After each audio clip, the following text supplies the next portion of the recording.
à tous et bienvenue dans cette nouvelle édition du Grand JT des Territoires. Voici tout de suite les titres du journal. En France, le système de santé est au fil des années de moins en moins performant, alors qu'à l'inverse, le gouvernement augmente le budget alloué dans ce domaine. Pourquoi ce constat? C'est ce que tente de comprendre un député vosgien, vous le verrez dans ce journal. La proposition de loi visant à imposer une visite médicale aux conducteurs revient dans les débats de l'Assemblée nationale. Une mesure qui divise à la fois l'hémicycle, mais aussi chez les conducteurs. Explication dans cette édition avec 8 Mont-Blanc. Le groupe LVMH ne cesse de développer ses activités. La célèbre marque de joaillerie Bulgari mise notamment sur le savoir-faire de nos territoires. Une politique en adéquation avec le gouvernement italien où le joaillier vient d'inaugurer une nouvelle manufacture tout près de Milan. Et puis, véritable monument de la radio et de la télévision à 95 ans, Philippe Bouvard nous livre les dernières anecdotes de sa vie dans un entretien exclusif qu'il m'a donné, un moment chaleureux à découvrir en fin d'édition. Alors que le budget alloué au système de santé augmente chaque année, les résultats sont de moins en moins bons. C'est le constat tiré par le député Christophe Negelen. Rapporteur de la commission d'enquête parlementaire sur le système hospitalier, le député fait actuellement le tour des hôpitaux.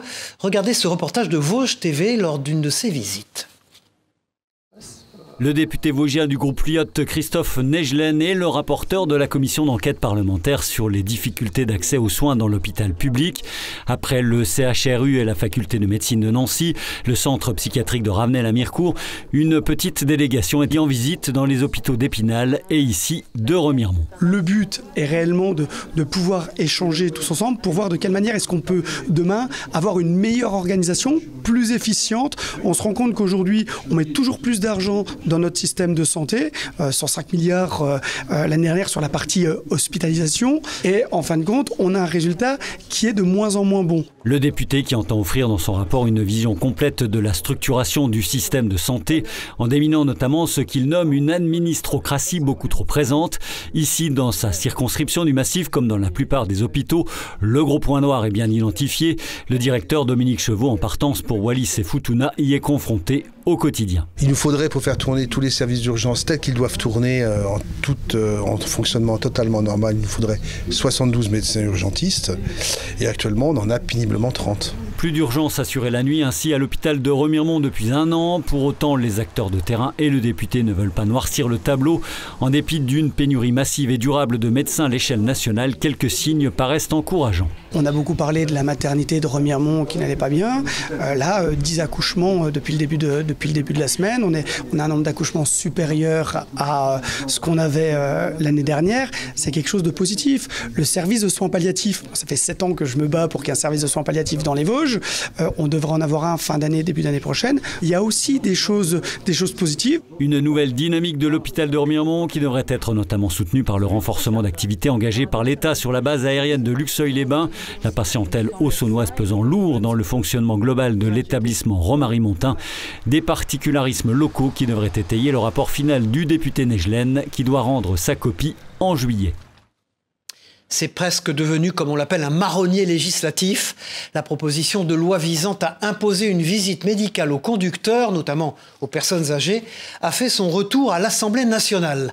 Signé par une centaine de députés, ce texte prévoit de conditionner le permis de conduire à un examen médical. Plus de précisions avec ce reportage de 8 Mont-Blanc, Kezia Poudou. Comme chaque semaine, Carmen Villa prend sa voiture. Rendez-vous médicaux et courses, tout un tas d'impératifs poussent cette femme de 76 ans à emprunter son véhicule.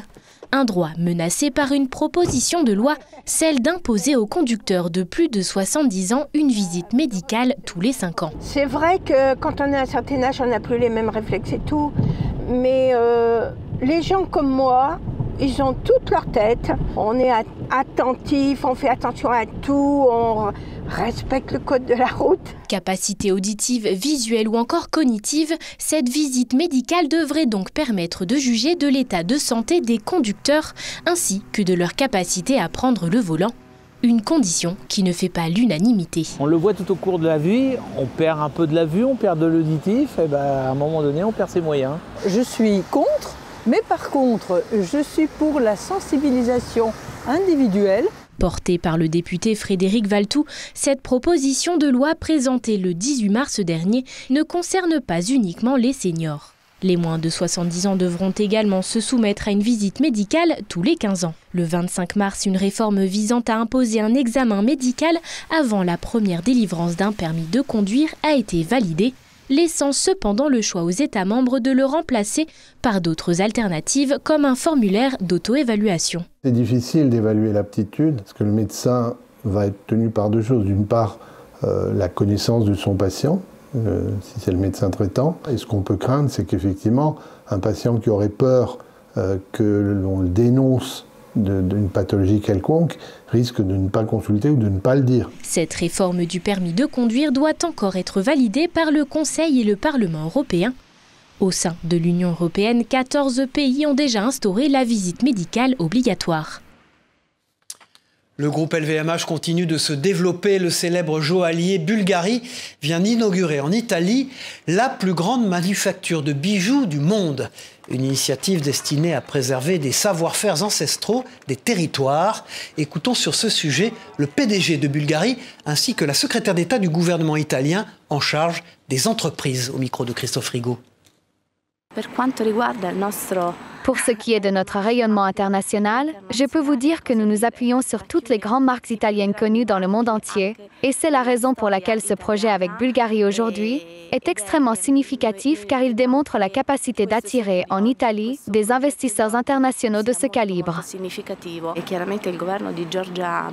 Comme vous le savez, le gouvernement de Giorgia Meloni a créé un ministère spécial à l'investissement et au Made in Italy, et cela ne peut qu'inciter l'ensemble du gouvernement à prendre en compte ce challenge pour le futur. On est la seule collection hôtelière de luxe italienne, quand même, bien qu'on soit joaillier, et on est mondialement jusqu'à Pékin, et on est mondialement la collection joaillière qui a l'image la plus élevée, avec une autre collection joaillière par exemple, qui s'appelle Cheval Blanc, qui fait partie du même groupe. Donc c'est assez intéressant de voir que du groupe LVMH sont nés les deux noms les plus fameux de l'hospitalité, venant de maisons, une joaillière et une qui faisait des grands vins, ce qui est quand même assez surprenant. Avec les changements de conditions climatiques et l'augmentation des feux de forêt, le camping est devenu une pratique très encadrée. De nombreuses règles sont mises en place pour respecter les lieux, mais surtout éviter tout incident. En Martinique, l'ONF et la gendarmerie ont sensibilisé la population pour adopter les bons gestes. Regardez ce reportage de Via TV sur place.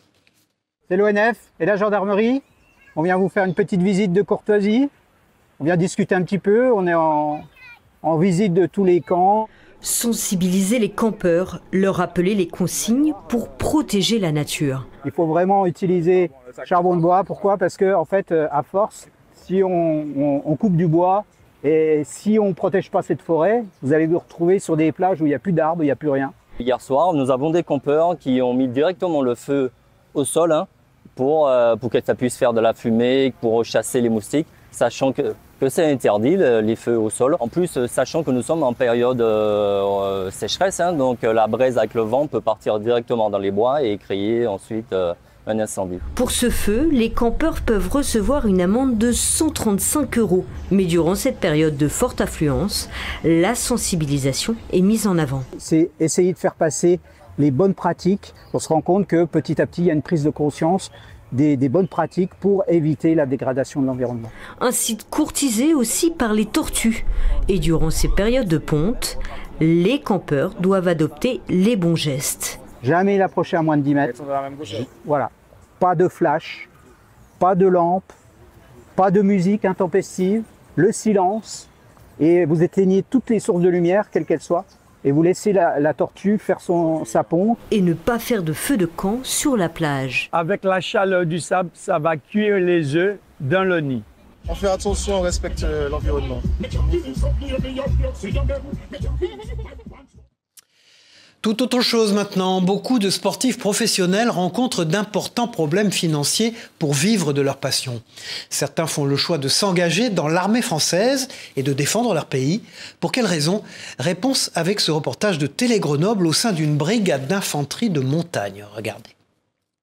Sous ces tartes de chasseurs alpins se cachent des athlètes de haut niveau engagés dans l'armée de terre. En tout, 50 sportifs composent la compagnie hiver de l'Armée des champions.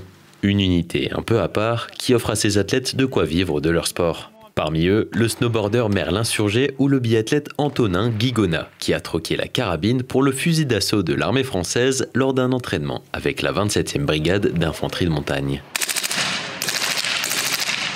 Il n'y en a qu'une dans le carton. J'ai rejoint l'armée après les Jeux Olympiques de 2018. Et avec mes premiers podiums en Coupe du Monde, j'ai pu prétendre à entrer dans ce collectif, l'équipe de France militaire de ski, et puis enfin devenir professionnel dans le ski grâce à la solde militaire. Le travail d'un athlète ne se limite pas aux entraînements et aux compétitions, ils doivent aussi trouver des sponsors pour gagner leur vie. Avec l'armée, le salaire débute à 1 400 € par mois, le même qu'un militaire au même grade. En échange, il défend son pays sur des compétitions bien loin des champs de bataille.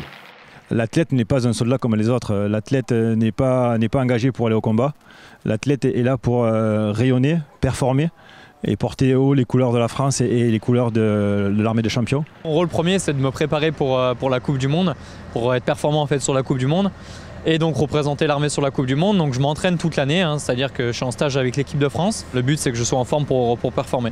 D'autres obligations les occupent, comme participer au défilé du 14 juillet ou aux Jeux mondiaux militaires qui ont lieu tous les 4 ans. Pour les athlètes, l'armée est aussi une sécurité à la fin de leur carrière. L'armée est assez riche à ce niveau-là, donc vraiment il y a tous les métiers possibles. C'est vraiment quelque chose d'important pour nous, notamment dans cette phase de notre vie où on passe à autre chose et on cherche à avoir un nouveau but, avoir un nouveau rythme, une nouvelle profession, quoi. 2 ans renouvelables, c'est le cadre fixé par les contrats de l'armée. Et à 10 mois des Jeux de Milan, même sous l'uniforme, la flamme olympique reste l'objectif. Feriez-vous vous-même le pari d'acheter un matelas reconditionné? C'est une activité en pleine expansion et notre partenaire Via Occitanie a rencontré la société Ecomatelas qui connaît une importante croissance de son activité. Immersion sur le site de production. Donc vous voyez, il y a énormément de matelas déjà prêts à être expédiés. Donc effectivement, pour suivre la croissance Ecomatelas, on avait besoin de place pour pouvoir stocker ces nombreux matelas. Comme tout entrepreneur, Jérémy Adjedj aime bien voir les choses en plus grand, plus haut. Depuis le début du mois de mars, son entreprise spécialisée dans le reconditionnement de matelas a investi les 1000 mètres carrés de cette usine installée à Vendargues. 1500 matelas fabriqués par mois contre 800 auparavant au siège basé à Saint-Onès à quelques kilomètres. La technique de production, quant à elle, reste toujours la même à partir de matières récupérées. On va venir du coup découper la partie haute du matelas pour venir vraiment récupérer le noyau du matelas. Donc c'est un peu comme un fruit abîmé en surface mais qui est encore intact à l'intérieur. Après on a du coup la partie assemblage du matelas, en l'occurrence la partie qu'on est venu récupérer sur ce matelas. On vient la coller du coup sur la mousse avec une colle certifiée Ecotex, toujours naturelle. Le matelas termine ensuite dans cette machine de désinfection à rayon ultraviolet pour éliminer acariens et punaises de lit. Depuis 2017 et son lancement, Ecomatelas a su convaincre une clientèle de particuliers et de professionnels dans l'hôtellerie. L'an dernier, la société a vendu 10 000 matelas, soit la moitié des ventes réalisées depuis son apparition sur le marché. On sait qu'aujourd'hui, il y a à peu près 75% des Français en 2024 qui ont acheté d'occasion. Donc c'est énorme, 3 personnes sur 4 qui achètent d'occasion, qui sont prêts à passer le pas et à acheter un objet d'occasion. La literie, c'est un petit peu particulier, puisqu'effectivement, c'est l'intime, c'est quelque chose qui est hygiénique. Donc on doit nous apporter de la pédagogie, de la réassurance vis-à-vis de cet objet et montrer que ce qu'on fait nous derrière en coulisses, ça permet d'assurer une hygiène parfaite aux produits et aux matelas. Une démarche, un prix aussi 30% moins cher que du neuf, qui s'exporteront bientôt dans les villes de Toulouse, Bordeaux et Lyon, où la marque doit installer ses prochains points de vente. Toujours en matière de savoir-faire dans nos territoires, la société Brin propose du mobilier fabriqué avec du carton. Une conception locale qui a su se démarquer en étant présent sur des événements d'envergure tels que le Tour de France par exemple.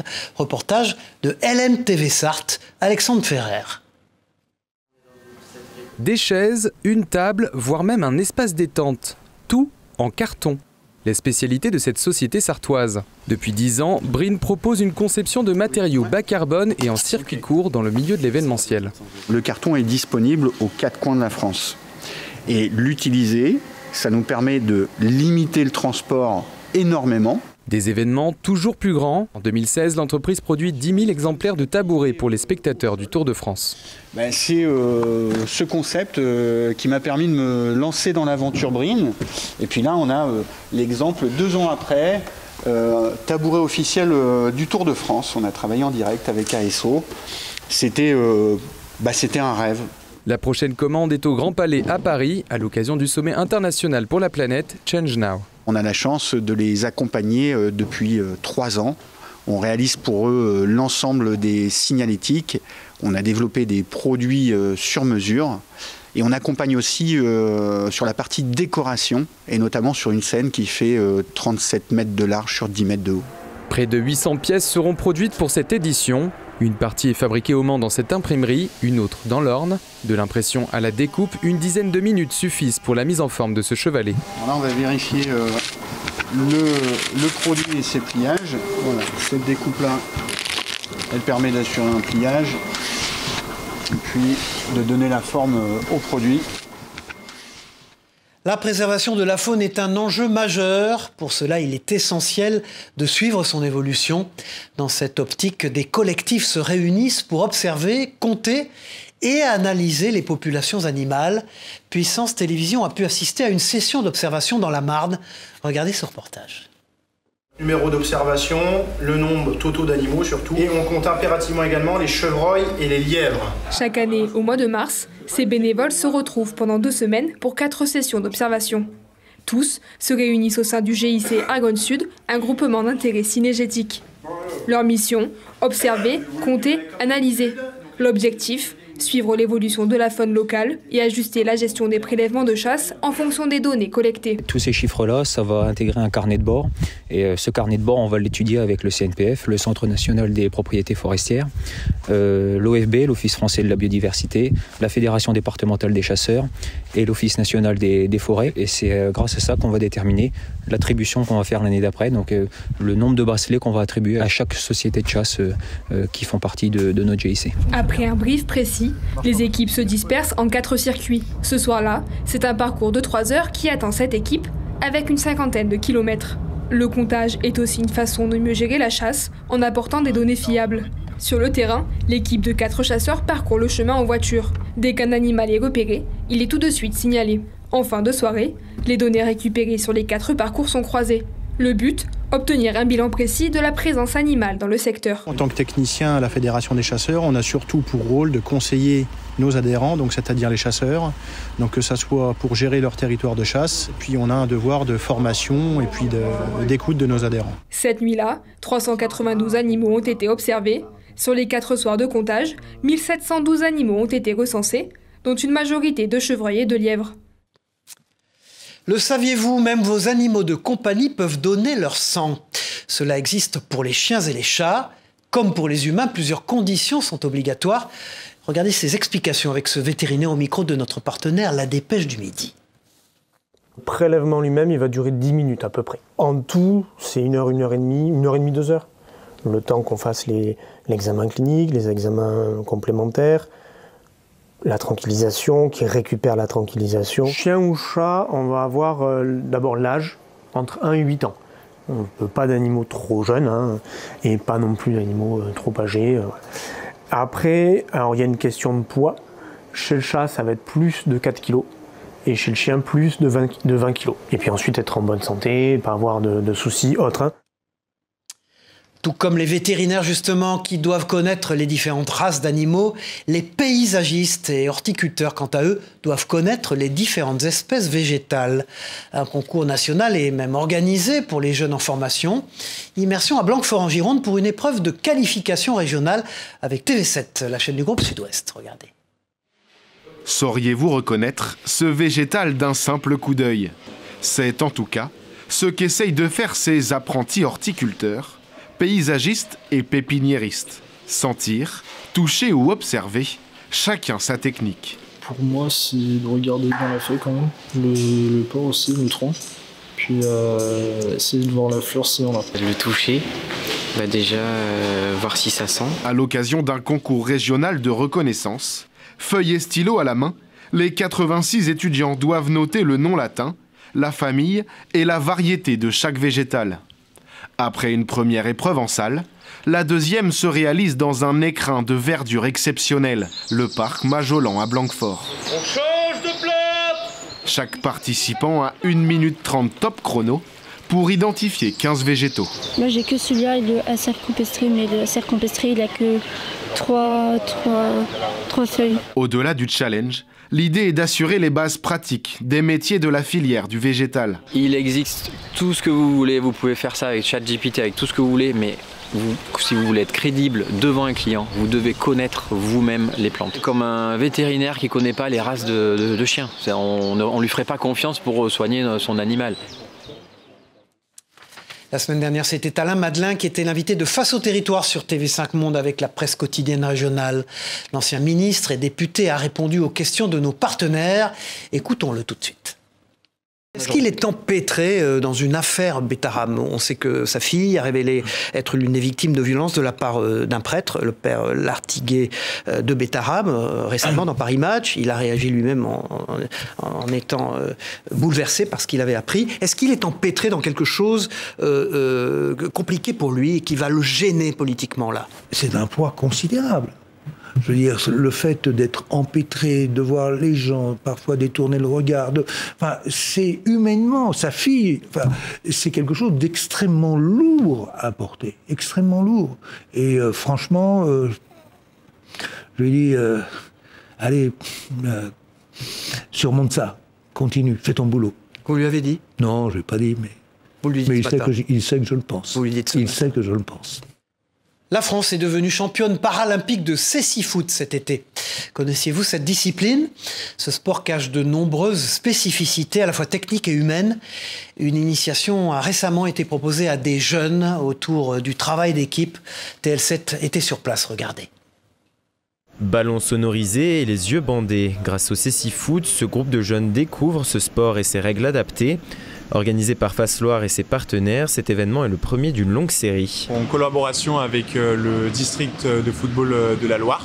Donc on va faire 4 compétitions.